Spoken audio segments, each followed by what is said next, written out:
checked out what we were told and found a whole different avenue.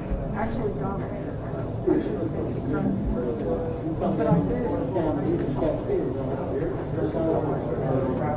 This is not good.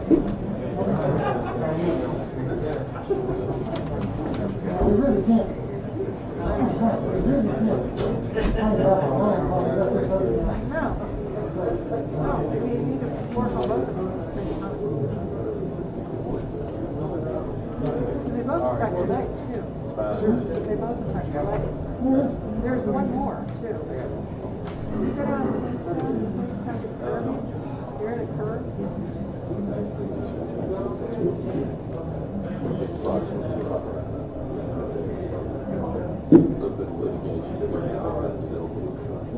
Oh, really?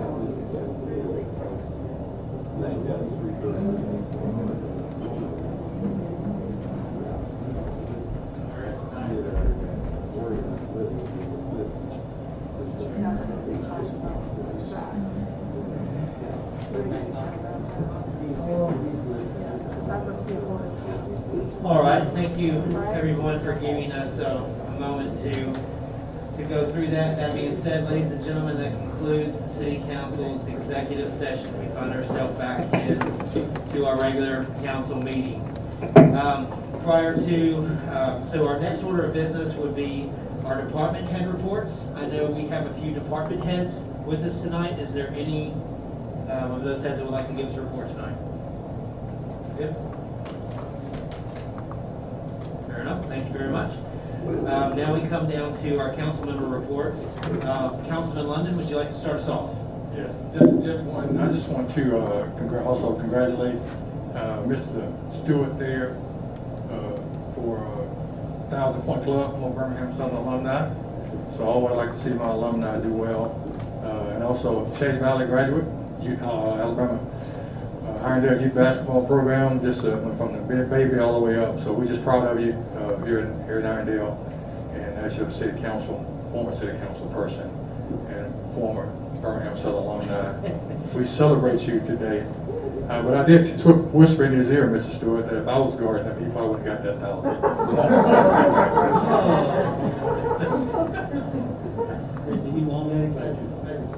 Yes, sir. Yes, sir. Councilwoman Cuellar, your report, please, ma'am. Good evening, everyone, and thank you for being here, and especially thank you for your patience during the time that we were out in executive session. Look forward to hearing comments from you. I appreciated the comments that I've been receiving from many of my constituents, and those that I haven't met personally that are here tonight. I hope to meet you sometime after the meeting. Thank you. Thank you, ma'am. Councilman Box. Thank you, sir. Just echoing everybody else's sentiments concerning Mr. Stewart's points and Cuellar's generous commentary for y'all's patience through the executive session. One thing, just remember, I'm public safety, not public works. So at this point in time, I do intend to start getting together with our first responders now that we've gotten our feet wet and some things, and seeing how we can better support them and then we can do things. And then as far as the library goes, I'm welcome to comments from any of the citizens or the library members. Thank you, sir. And Councilman Wilson. Thank you, Council President. First, I want to thank Public Works Department, the workers. They did a good job well done for Trash Amnesty Day. I think District 5 was the last district that came through, and I appreciate the mayor for extending that day or two due to inclement weather. So the constituents in District 5, we really appreciate that, so thanks a lot. Also, I just want to congratulate Christian on the job well done. You know, I've also seen him grow up for many, many years, so I was proud of him. So keep up the good work, and you know, just don't take it easy on Council London. I know we always try to, you know, tease you and stuff, but take it easy on him. Yeah. Also, I want to send condolences to Tony Williams. Tony Williams, he was a citizen here in the city of Irondale. He passed last week. Just want to send condolences to him and his family. Tony was he was a great leader here in the city. He put in a lot of time with kids at the park, football, and you know, it was just a sad occasion of his sudden death. So I just want to send condolences to Tony Williams and his family. Also, I just want to let everyone know that I'm part of a council roundtable, not only myself, but Council President Spivey. And we have been in discussions with some other councilors around Jefferson County to not only share best practices, but to, you know, kind of see what the issues are around Jefferson County. No, we're not trying to become mayors. I know I'm not. You couldn't pay me enough to do that. But we're just trying to come together and, you know, trying to work together for a regional good, and also just to see what's out there that we could kind of bounce some ideas off of. And I think it's a very good idea that, you know, you got some counselors that can actually come together and communicate and, you know, kind of share some good practices.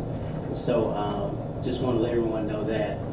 Also, there will be a judicial ordinance meeting that will be held on March the 17th at 5 o'clock. That will take place right before our council meeting. It starts at 6. So councilors, if you would, please notate your schedules, and that we'll have that meeting on March the 17th at 6 o'clock. During that meeting, we will be discussing signs that, of course, that will be constructed within the city limits. We also will be talking about tethering. I know we talked about that previously. And also cars parked in the front yard. Not only cars parked in the front yard, but working on cars in the front yard. So those are just a few things that will come up during that time. That's all I have. Thank you, sir. As far as my report goes, I know a few nights back we had, I don't think it was confirmed tornado or anything. We had some severe weather that rolled through. I think it was Monday night, early in the morning, and obviously some damage to one of the storage facilities down by Shades Creek, and we had some trees come down and a power pole that was leaning. So our first responders, police, fire, and public works, obviously. I think y'all found yourself in kind of a first responder type of situation a few times. So I just want to take a moment to thank those departments for getting out there early and in the streets and making sure that everything was safe and tidy for our citizens so they could get out and start doing life. And thankfully no one it appears to have been injured in that weather, but regardless, just job well done by our workers there to make sure that everything was handled and cleaned up. That concludes my report. Council President, one more thing. Yes, sir. My brother, Councilman Wilson, mentioned Tony Williams. I have a card here, a sympathy card. All the council signed, mayor, and anyone else who knew Tony would love to sign the sympathy card. We'll take it to his family on that day tomorrow. Thank you. And also, Mayor, could you have Public Works to go by Beacon? I think there's a swing missing off one of the swings up there. Just kind of take a look at it. Can I comment just real quick, Council President? That was addressed last week. Donna Newsom, she did give me some information on that. The swing has been ordered. Thank you so much for reminding me. You know, I'm over 50 years old, so I can't think about everything. So the swing has been ordered. So it should be in any minute, any moment, sometime next week, hopefully. And Mr. Pennington and Frank, I appreciate you getting involved as well. Not only by ordering that equipment that's missing, but also kind of touching up as far as the mulch and everything else up there at Beacon Park. So hopefully we'll have that soon. Also, while we're talking about park, I kind of just started into something else. Do you You're good, go for it. Okay, just real quick. I would like for us to look into the track itself up at Beacon. It's cracked. It's very uneven. I know I mentioned this before back in November, December, but Mayor, I know we talk about capital projects and things like that, so I really wish that we could kind of consider doing something with the track up at Beacon Park. I know we haven't done any remodeling or anything in quite a while as far as the track is concerned. So if we could kind of get that on the radar, I would appreciate that as well. Thank you. Thank you, sirs.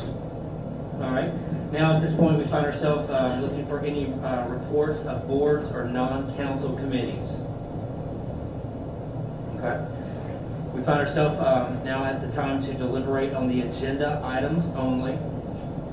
We've got one item of unfinished business, and then we have 7 items of new business. So, In regards to unfinished business, resolve the resolution 2021-R06, which authorizes a moratorium on many warehouses and or storage businesses within Irondale city limits as ratified as written, be ratified as written. This was something we discussed and we decided to move forward on. We've just finally put ink to paper in order to make this official. Councilman London, do you have any questions on item number 1? Councilwoman Quayle? No question. Councilman Box? No question. Councilman Wilson? No. Perfect. Would we be willing to consider item number 1 on consent? Yes. Everybody says yes? Outstanding.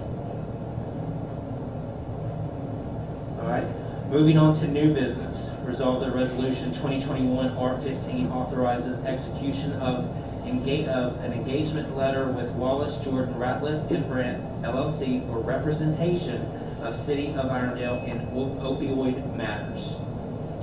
I know we've been discussing a little bit of this. Councilman London, do you have any follow-up questions? No question. Councilwoman Quayle? No questions. Councilman Box? No. Councilman Wilson? No. Outstanding. Would we be willing to resolve that on consent? Yes. All right. Yes. That was unanimous. Perfect. New business item number 2, resolve that resolution 2021-R16 approves the execution of a master tax exempt lease purchase agreement. Councilman Linden, do you have any questions on that? I don't, but I did do have just the mayor, Chief McDaniel. Chief McDaniel, just to kind of explain to the people what we talked about today.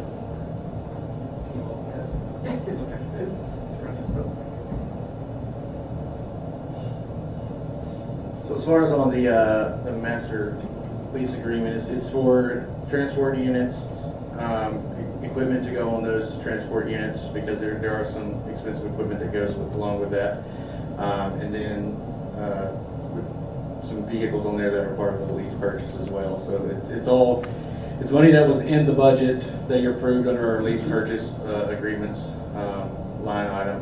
But that's just, it's basically the 2 transport units, the equipment goes on that, and department vehicle.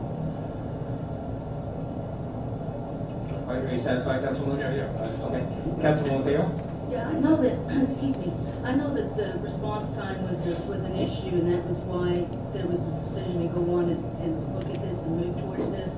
What is the average response time for using the EMS transport services that are currently in place right now?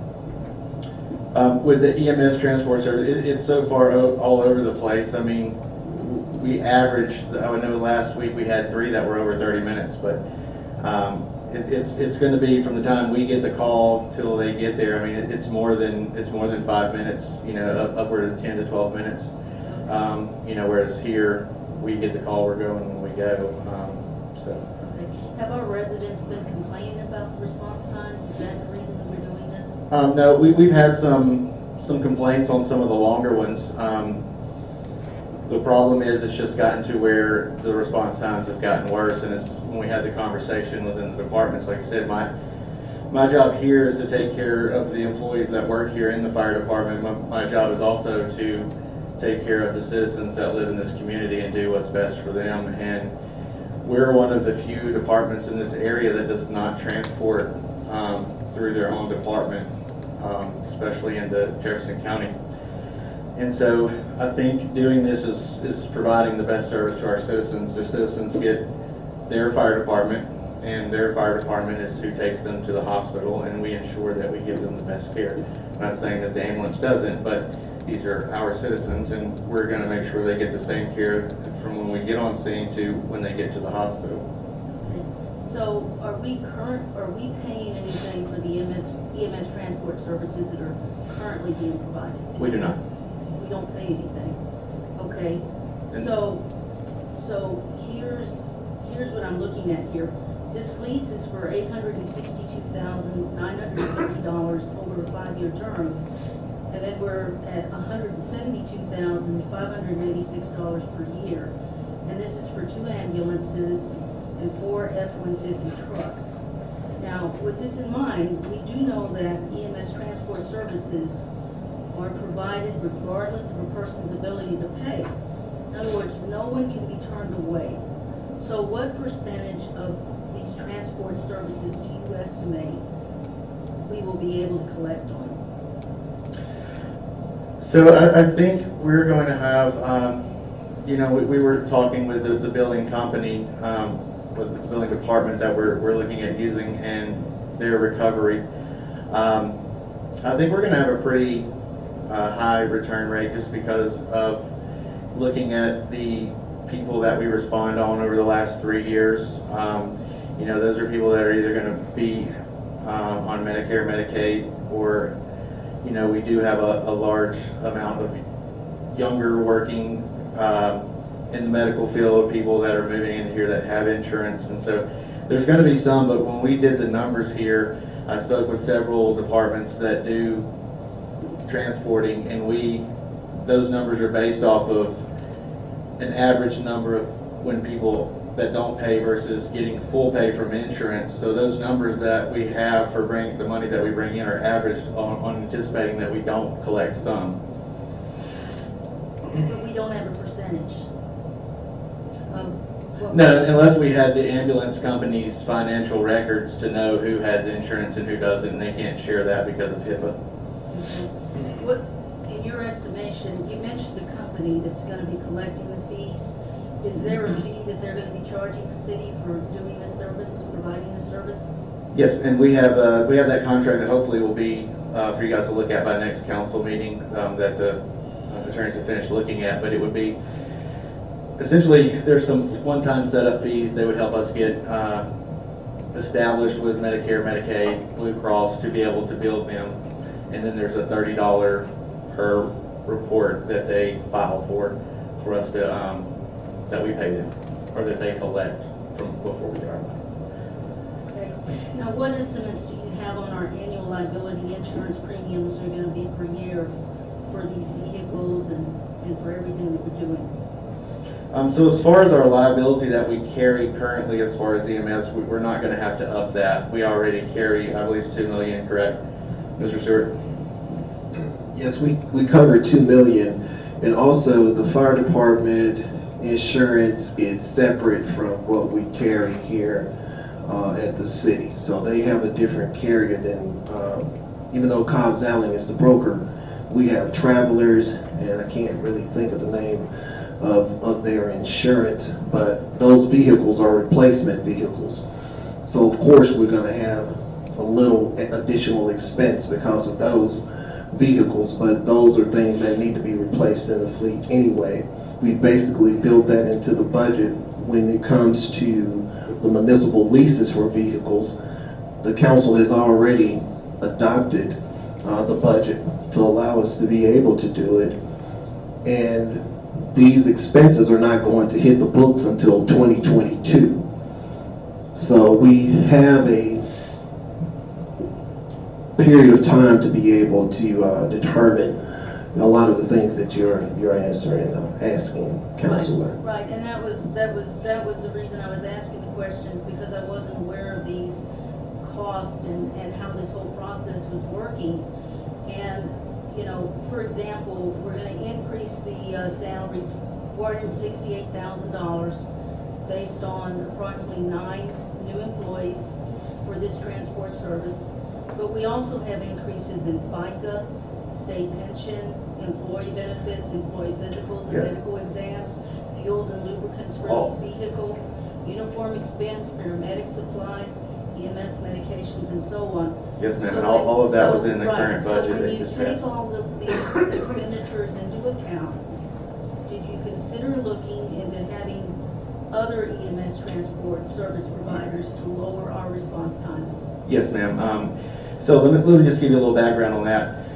The private ambulance service that we were using, the issue is they have a contract. They are under contract with St. Clair County. They can't meet the contract with St. Clair County. They get fined for these, whatever they do. So they're already paying fines, or however they deal with what they get fined. We're not in St. Clair County, but it's rolled into Jefferson County now, but this is the same company. And this is what has been one of the better of the private ambulances as far as being available and having them. So we had Cahaba Valley that was helping to back them up when they couldn't make calls. So we were having Cahaba Valley respond a lot.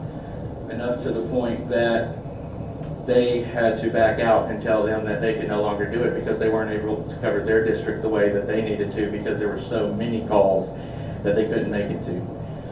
So it just comes down, and when I told Mr. Stewart this, some people, or Mayor, I'm sorry, when I told the Mayor this, I never wanted to sell it as this was going to be something that was going to make money to the city, or even to tell you that we're going to break even. What I told him was, we have to just determine what somebody's life's worth, because the longer we let this problem go on, the more likely we are for something bad to happen. And Okay, it's my job to let you guys know that, and that's fair enough. But my final question here is, when you take all of these expenditures into account that I've noted, did you consider doing a lease for 1 ambulance and 2 fire trucks and having the EMS transport services as backup to start off? Did you consider doing that? so we have some responsibility when we do that to have a unit that's ready to go if that one goes down because of our EMS license with the state.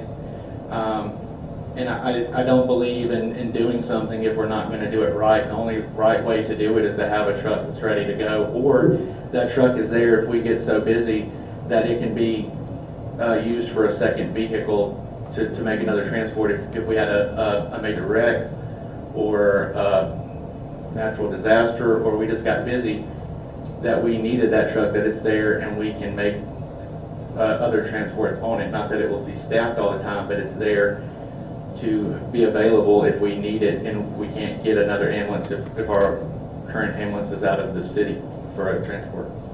If I may for a moment, I know that I did not put any timeline on these questions tonight, but we are getting actually close to exceeding our 10-minute rule.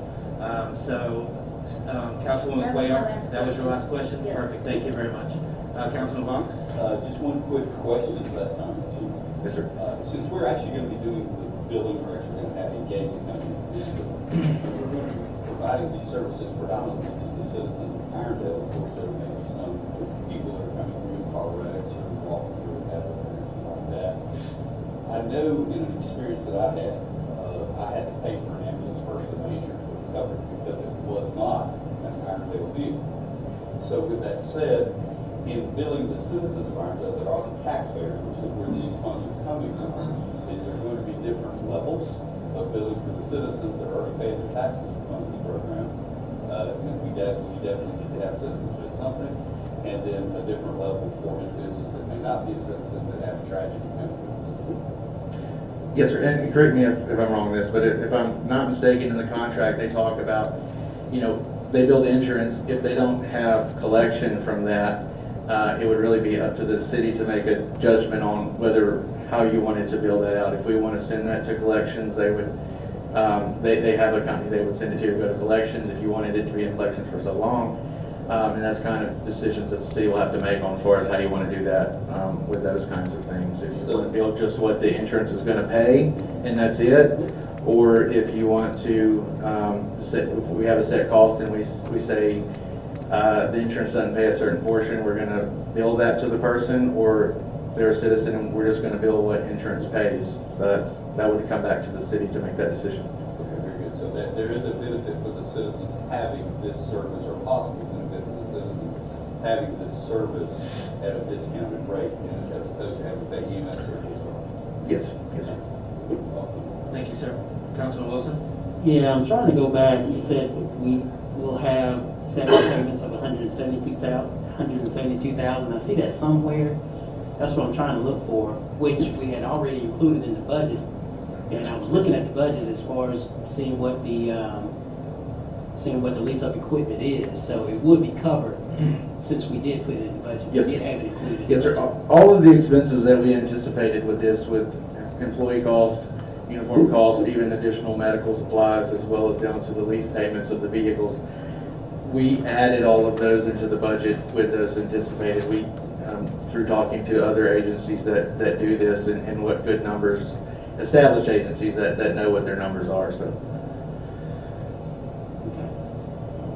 Did you find the page you were looking for? I've got it right here if you'd like.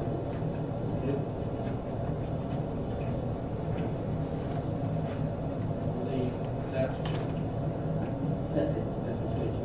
okay. Very good. I'm good. Thank you, Councilman.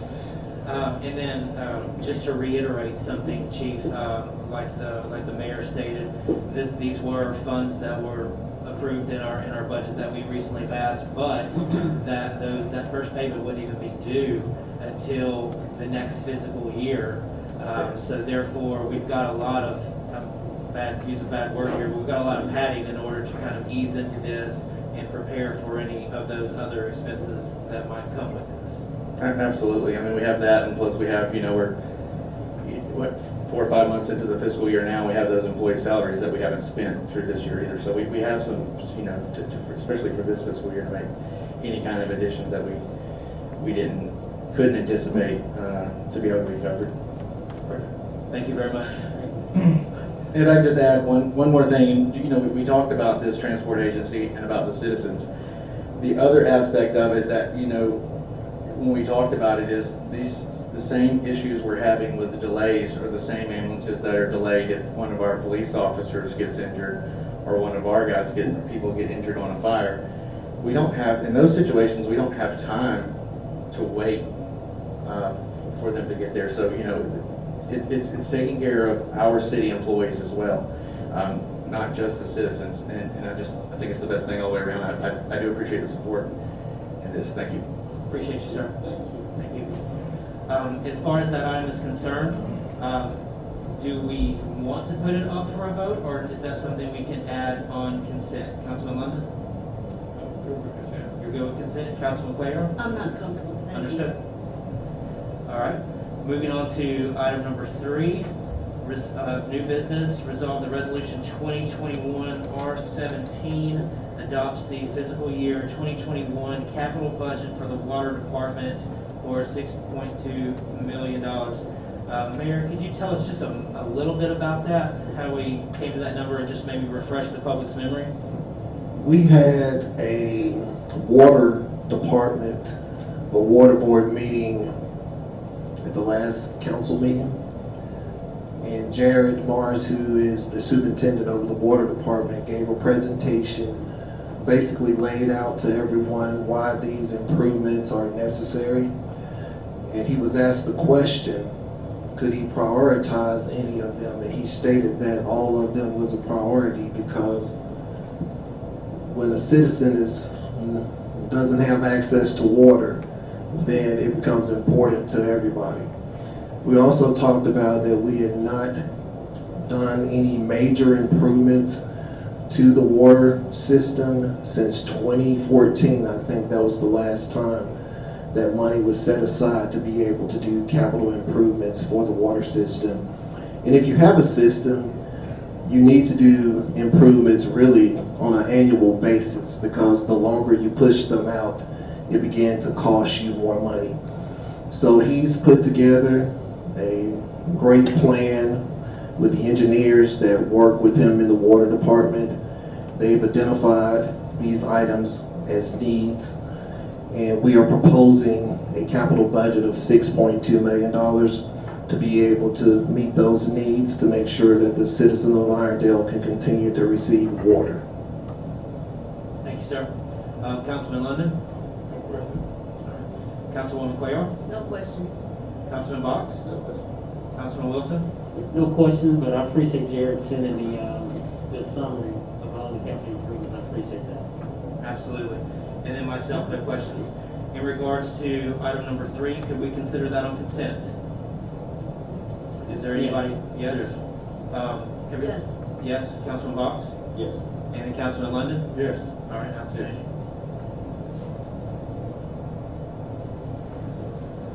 Item number 4, Resolution 2021 R18 authorizes the mayor to execute an agreement with. Authorizes